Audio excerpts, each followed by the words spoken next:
Hi, everybody. Welcome back to the PagerDuty Twitch channel. I am Mandy Walls, DevOps advocate here at PagerDuty. This is the How To Happy Hour. Happy Friday. I hope you had a great week. We're here every Friday afternoon at 4 p.m. Eastern, 1 p.m. Pacific. If you're finding us on YouTube, this stream was originally live on twitch.tv/PagerDuty.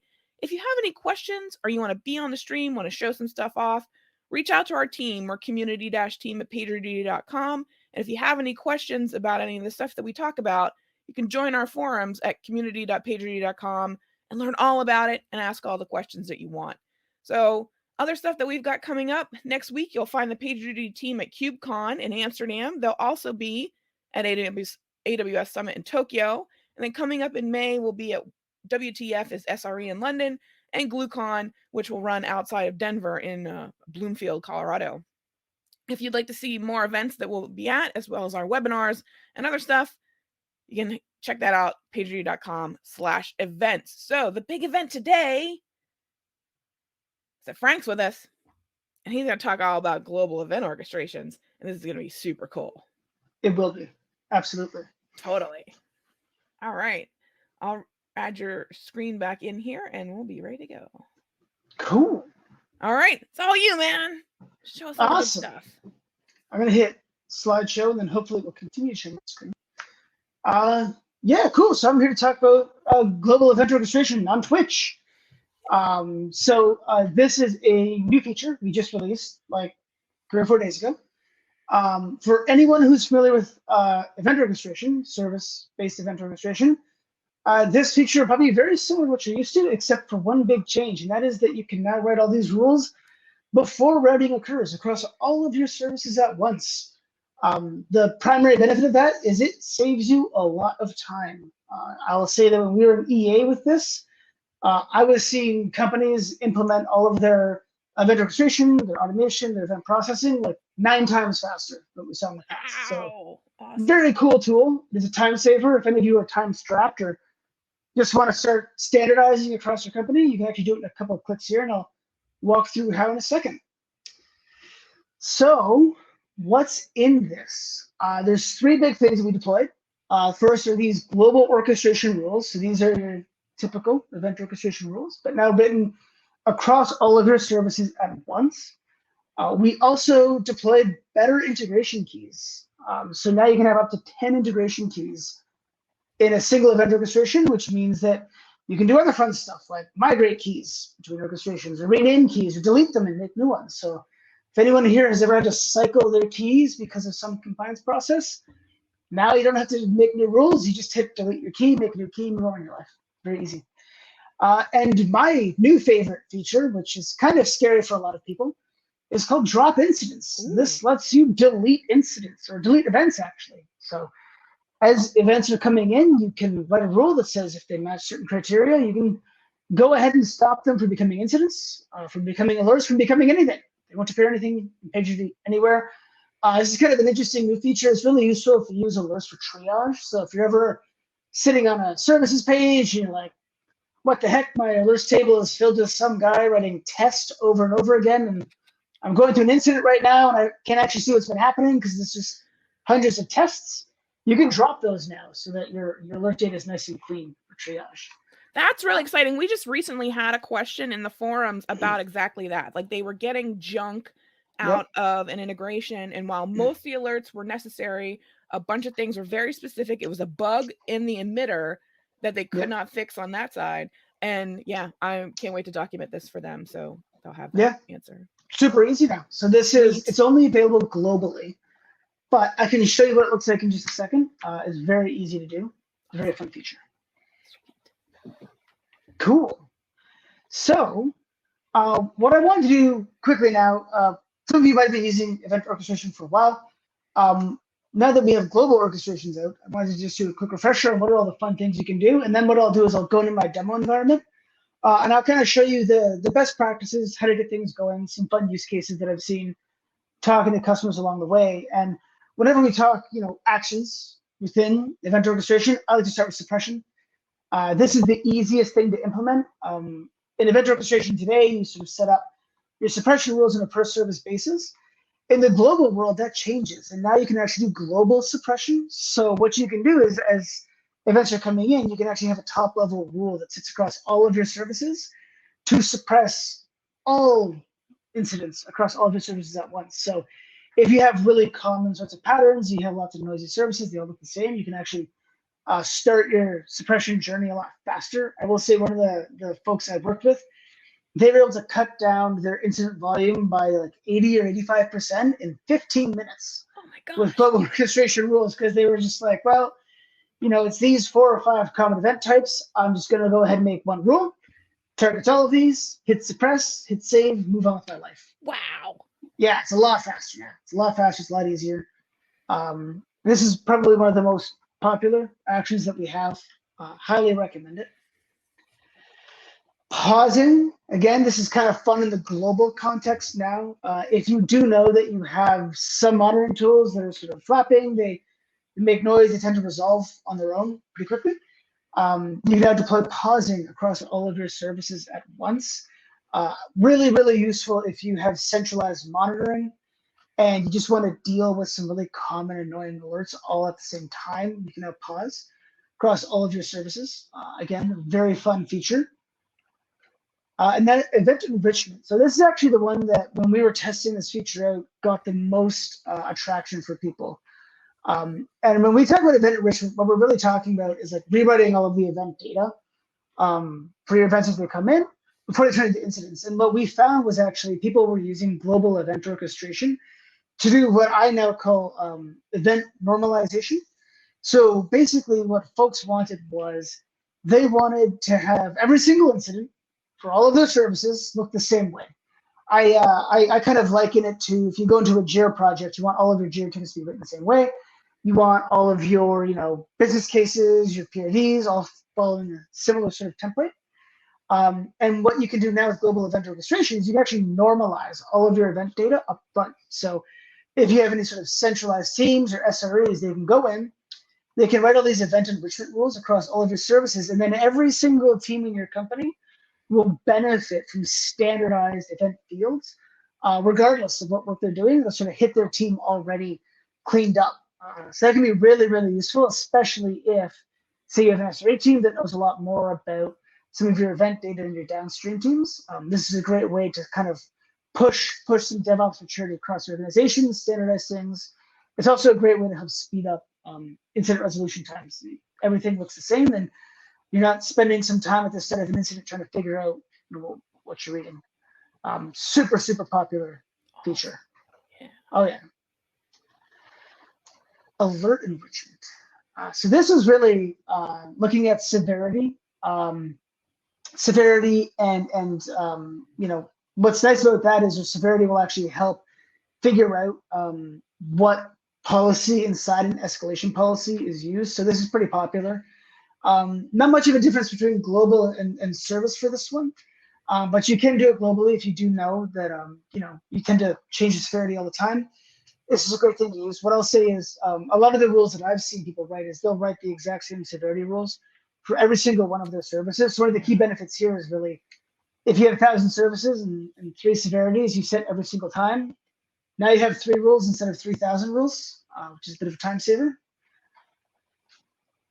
Incident enrichment. This is really talking about your priorities. So being able to change your priorities, similar sort of a use case for alert enrichment, where if you have 3 or 4 priorities, you tend to rewrite them all at the exact same time. Every time you do the exact same thing. Well, now you can just write one rule that standardizes things across your company. So the more services you have, the more standardized your priorities are, the more benefit this is going to get you. And this is going to really cut down some of your rules. I know some folks who've gone from thousands of rules down to dozens by using this at a global level. Event action override. So this is a little known feature. It's getting a lot more popular now than it used to be. But what this allows you to do is turn triggers into resolves, or more importantly, resolve events into triggers. This is really useful because it actually allows you to force deduplication to occur. So what you're able to do is you're able to send tons of information to PagerDuty, make sure everything is set as a trigger, and then as each of those events is triggered, they'll deduplicate into whatever existing incident is live, and they will update its information. So you can actually use this at a global level to force all of your incidents to be sort of like live incidents. So you go to the incident page, you know you're getting the most fresh data possible based on how recently it was deduped in. I will say globally, this is a bit of a dangerous feature. You got to really know your system. You don't want to get rid of all of your resolve actions across your system or turn all of your triggers into resolves, rather. That would be very dangerous. But if you know your system really well and you want to take advantage of this, it is a very fun feature. I will say this is a lot more popular in event orchestration than it was in event rules. And I would say definitely give it a try. Cool. And finally, webhooks. You can set up webhooks globally now. So if you've ever wanted to make sure that your entire company is using automated remediation and automated diagnostics, you can now force them to do that. Wow. By setting up webhooks at a global level, and they'll either create an automation button on an incident when an incident's created. That webhook will turn into a custom incident action that a user can trigger, or it can automatically trigger. And so if you know that you tend to do sort of the same things over and over again, you have a central team again, you don't want your distributed teams to have access to webhooks or manage that stuff, you can just force this on them. You can set this up globally, and it will cascade down to any incidents related to these webhooks downstream. And this has actually really increased the adoption we've seen of webhooks. If you can sort of set things up in a local sense and then propagate it out, it makes it a lot easier to adopt this stuff. Cool. Oh, yeah. And so now that we've kind of introduced this global concept, with it comes some new best practices. So I've gotten this question a couple of times. Best practices are important. And these are the three things that I find tend to be the most helpful with people. And the first is when you are setting things up globally, and it's more important globally than at the service level now, you really want to start with your broadest rules first. So if you have a rule that's going to apply to 50% of your events, you really want that to be your first rule. And so if you can imagine this sort of like a graph, the top left, that should be your broadest rule. And then as you go down or as you go to the right, have progressively more specific rules. Typically what you'd want to do is as you go down, you want to bucket all of your incident types, is the third best practice. So you'd have sort of a broad bucket of rules, or a broad rule that tackles, say, 50% of your events, and then one below it that's 30, and then one below it that's 20. Those are your three main buckets of incidents.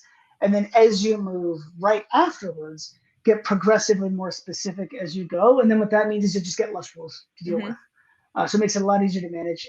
I know one customer, they're managing event processing for several thousand employees. They only have about 50 rules. Wow. And this is what they do. So they kind of start, top left is very broad, and then bottom right is the most specific. The other thing that you can do now, I don't know if it's a best practice or if it's just a fun new thing you can do. Thresholds before routing allow you to really be a lot more dynamic in your routing. So say you have a major incident process where, if you've had more than 100 people call in for an incident, now what you can do is you can just automatically start routing incidents or events differently once you've hit that threshold. And what you do is you set up a rule that says, hey, you've seen more than 100 of these in the last 5 minutes. That sounds fairly major. That's not great. You can override some of the event data in those events that make them apply to different routing rules afterwards. So you can sort of start to dynamically pass these events off to more appropriate teams based on your understanding of how things are occurring across all of your services. Oh, wow. So kind of a fun new use case. Yeah. And then finally, and I really should have reordered these, but you can now bucket incident types. And this is something I'd recommend, is really when nesting. What you want to do is you'll start with that broad rule first, as I said, and then as you nest downward, you want to look at all of the different incident types or incident states in your system and break things out based on those chunks. So say your first rule is if it's AWS, it's a P1. Then you'd have, AWS with checkouts versus AWS with payments, and then continually bucketing down as you go. And that's how you get those progressively more specific rules. I guess it's fairly similar to the first one, but it just helps you structure your global orchestrations a little bit nicer. And with that, as I promised, I would do a quick demo. So what I'll do is I'll go ahead and log in, and you're going to get to see what Global Event Orchestration looks like and how to set it up. And I'm always told that my screen is too zoomed out, so I'm going to proactively zoom in just in case. Yeah, that's good right there. Awesome. Oh, yeah. So this is what the new UI looks like. This ran on Tuesday. We did a ridiculous amount of user research, and it all points to this being a much better to use interface. It's a little bit more linear. It shows you how things are progressing through your system. You can still do everything you used to do, so you have all the same ability to edit metadata up here. But now each of the core things that are part of event orchestration are broken out. And so to start, as I mentioned, we improved our integration keys. So I can come in here, can make a new key, Twitch key. Why not? Save. You can make up to 10 of these now. You can delete them too, which is kind of great. You can even migrate them. So I'm not going to do this because that would be mean. But I can go ahead and steal someone else's integration key and pull it into this event orchestration to have that event traffic process through this. Big benefit with that is you don't have to keep on making new rule sets over and over again. Yeah. Other nice benefit is each of these integration keys technically have their own ingestion limit. So if you have 10 of these, you actually have 10 120 event per minute keys going to the same event orchestration, which can really help if you want to use the same sort of rules, but not necessarily collide in terms of our ingestion limits. The only trick with that is you can't dedupe across keys, but that doesn't happen a whole lot anyway. So super useful feature there if you want to sort of standardize rules and get more traffic through. Next is the global orchestration rule canvas. So this should look really, really similar to our service orchestration rule canvas, and that is because it is the exact same, save for this button, which is really just there to let you know that writing occurs afterwards, ends that drop incident button that I mentioned, which is right here. So let's see if we can go ahead and start making some rules. Let me see if I can find one of these fellows that has like actual events to make my life easier. That's got events. Cool. So what I want to do is I want to start by making sure that all of my severity error events, I don't believe that these are errors. I think they're lower priority. I'm going to go ahead and I can just go in here. I can set those to critical. Why not? Critical's fun. I can make them a P1. I can say Datadog runs critical. You can actually insert emojis in here as well. I've never tried, but it is technically possible. There you go, it works. My team is called the Orca team, so there's a whale. I can hit save. And now every single Datadog event that comes in across the entire company is going to be set to critical. Super useful. That just took a couple of seconds. Another fun use case that I've seen come up a lot, it's actually come up a couple of times last week, is if you have a maintenance window or you have a major event coming up and you want to start processing events differently during that time period, I can say that like, hey, next Friday through, let's call it Sunday, because I want my downtime to be on the weekend. I'm going to hit next, and I'm going to go ahead and suppress everything. So, that's maintenance window. I don't want to get bothered. I can name this. I can say maintenance. I'm going to spell that properly. Maintenance mode. I can hit save. You can see this card is now labeled, so anyone who comes in, they know exactly what it's going to do. And for that time period, everything's going to be suppressed. Super easy. I can do that globally. Suppressing globally is fairly broad, so that can sometimes lead to a lot of things being suppressed, but very easy to do that now. What we see a lot more common in suppression is actually just a downgrading.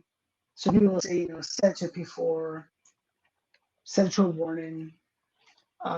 If you get more than 100 of these in 5 minutes, then set it to a P2. Maybe your maintenance mode is going badly. So what this will do is it'll make it by default. It's a low severity, but if you get enough of them within a certain period of time, increase that severity. And then finally, I mentioned earlier that we have that fun drop incident button. That's here. As I mentioned, this is only available globally, but if you hit this, hit save, what this rule is now going to do is say for everything that isn't Datadog or maintenance mode, delete the events from my system, move them completely. Kind of drastic in this situation, but something you can totally do now globally across all of your services. And then the rest of this works exactly as before. Cool. I go to service routes, everything works fine here, though it does now have this fun search bar. So I can search for database and I'll see it. If you have, say, 500 to 1,000 service routes, this makes it a lot easier to manage them, but everything else is the same. And then I can even go to service orchestrations now, pick whatever I want from the dropdown, and you can see I'm taken to the same page I've always seen before. So just a quick overview of the fun stuff that we've been working on that got pushed out this week. Don't know if it's possible to take questions. But if it is possible to take questions, then I'm happy to. But hopefully that was helpful for everyone. Awesome. Yeah, if anybody out there watching live has any questions, you can put them in the chat and we'll relay them into Frank. I have one. Just as you're talking through all of this, like it sounds like this can be a tool that you're using in real time while you're managing an incident. And do you envision that as something that people will do with this, as instead of like the rules being sort of static and always just being there in the background, that being something that you're actively maintaining and using? Yeah, what I always recommend people is, like, if you, especially after an incident, take those learnings and go plug them into event orchestration afterwards. Interesting. If you do them during an incident, you could always alter event traffic. Sometimes that's good, sometimes it's bad.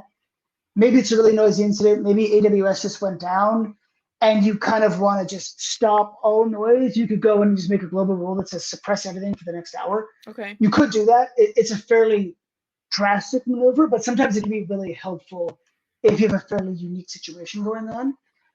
But my recommendation is always, you have a major incident, close that down, do your postmortem, you figure out what happened, what did we waste time on, let's automate what was not valuable, put that into event orchestration, and then next time you won't have to deal with it in the next incident is another great example.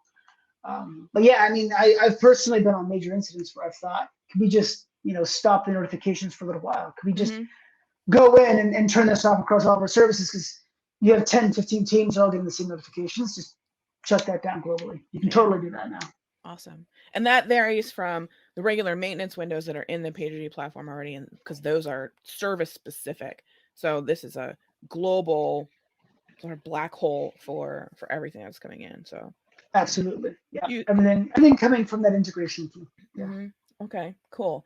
And then as you're putting the rules together, anything that's in the service rules that are in the global orchestrations, you can use. Yeah, they want actually, right? Yeah, so if you, and this is actually kind of a great use case. If you're part of an organization that you do have a sort of a central SRE, but then you have DevOps teams as well. What's kind of nice with this is the global rules will do some work, and then the DevOps, the sort of service-centric rules will kick in afterwards. And so you kind of have this ability to go in there and help your teams get things set up from the start. Yeah. But then if you have a DevOps team that downstream wants to override that global rule or implement their own automation afterwards, they can totally do that. They can still set up their own rules afterwards. They'll still work just as is. And so you have this ability to serve sort of both parts of your organization at once. You're giving people in the SRE team ability, agency to control things, but you're also still leaving your DevOps team with agency. And what I'll say is we typically see common actions being done globally, and then more specific team-centric actions being done downstream. Okay. Interesting. Now that'll be interesting to see how folks start to use this and the things they come up with, because it seems really flexible.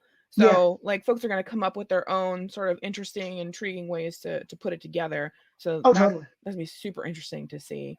I have one other question. Now it's slipped my mind. That's terrible. That's it's live. I know, right? That's how you know it's live. I won't be fixing this in post, that's for sure. For like, we get questions a lot about some of the integrations, the partner integrations and things like that. They don't quite work the way folks want them to, or they aren't flexible enough in some ways. Like, this tool set seems pretty powerful in that you could take out like the vendor integration and run things through these orchestrations if you needed a different solution for an upstream emitter that isn't giving you what you want. Yeah, and that's really that data normalization use case that I was talking about, where you can use these global rules to fix all of that. So you just send in the events to that global key, which is really easy to use. Mm-hmm. I've heard it referred to as like an instant integration recently, which is kind of Yeah. fun. And then once those events hit, you can clean everything up at once. And it's actually a lot easier to manage some of that in event orchestration than an upstream tool. So instead of having to kind of redo the same thing Yeah. for a bunch of different solutions, you can just go in there, you can write 2 or 3 rules. It'll apply to every single event coming in across all of your services. And like I said, it'll normalize things. So downstream, you can be assured that teams are getting the right kind of data. Yeah, no, I can definitely, like, we've definitely had enough questions about some of the more obscure integrations where they're really just not doing what folks want them to. And I can definitely envision having a global rule. You send all that emitters stuff to that location, fix them all, and then they go back out to whatever services they need to go to. So you've kind of got your own integration on the fly that's going to do exactly what you want, not whatever somebody else chose to do. So that'll be super helpful for folks. In the meantime, anybody does that, we want to see it. So show it off here. Totally. So yeah. Well, those are my questions answered. I can't wait to start playing with this. I've been playing around with a little bit on our internal account. So we're ready to use it to answer some questions. I'm going to go back through and refresh a couple of recent questions we've had about orchestrations in the forums with these new features so that people get to see both, compare the both kinds of solutions with and without the global rules. So we'll have that in the documentation for folks there too. So that's awesome. And I'll say I've had global orchestration live for a couple of months now. I don't go to the service very much anymore. It's just too easy. The global is just too easy. I think almost all of my demos now, it's just you grab the integration key, it's instantaneous, you send in the event, everything's done globally. Yeah. It's such a time saver that I haven't hit a service page in a while, personally. Because it's not worth the effort if you can do it all globally. With a couple of clicks. Well, and if you've got a huge volume of stuff in your PagerDuty account, like anything that's going to help you rationalize all of that stuff is going to be super helpful. Oh yeah, for sure. Yeah. And even for folks that are starting out with just a few things, like having those custom touches that you're putting in there to really get the data to work for you is going to be even more important if you're only managing a handful of things with a few people. Really. Oh yeah. Yeah, definitely. Awesome. All right. Well, this has been great. Like, I'm super excited about it. It's available now, right? Folks will be able to see this in their accounts. And yeah, if anybody has any other questions, you can reach out to us and we'll route everybody to the right place, or you can post a question in the forums and we'll get answers for you there too. So yeah, absolutely. Good to go. And you've got a webinar coming up as well? I do. I believe I do. I don't have the date offhand, but it's coming up soon. I've been told it's very soon. Let me see. I think it's on the events page, but let me see. So folks can find out more about stuff. If I didn't have a calendar, I'd forget where I am. Oh, I know, right? It's like, what day is it? What time is it? Where am I supposed to be? Oh, yeah. What we got here? Yeah, you've got end-to-end event-driven automation. Yes. That's right. May 4th. So that's right. May the 4th be with you. May the 4th be with you. I think I actually specifically asked for that date because I could make that joke. Of course. That's a really busy week. Like, we've got people all over the place doing stuff that week. And I'm like, everybody's going to be making Star Wars jokes. It'd be great. Of course. So, absolutely perfect. Well, Frank, thank you so much for joining us this afternoon. This has been awesome. If folks miss this live, we'll be up on YouTube and we'll share it out on social media as well. So this will be perfect. Cool. Thanks so much. For everybody else out there, thanks for joining us. This has been the How To Happy Hour on a Friday. And we'll talk to you next week. And in the meantime, we'll wish you an uneventful weekend. Thanks. Thanks for watching. Make sure you never miss a stream. Follow us at PD Community and PagerDuty on twitch.tv. If you're watching on YouTube, don't forget to like and subscribe. If you'd like to be on our stream, email us at community-team@pagerduty.com so we can feature the cool things you're doing. And don't forget, check out all of our global events on our calendar at pagerduty.com/events.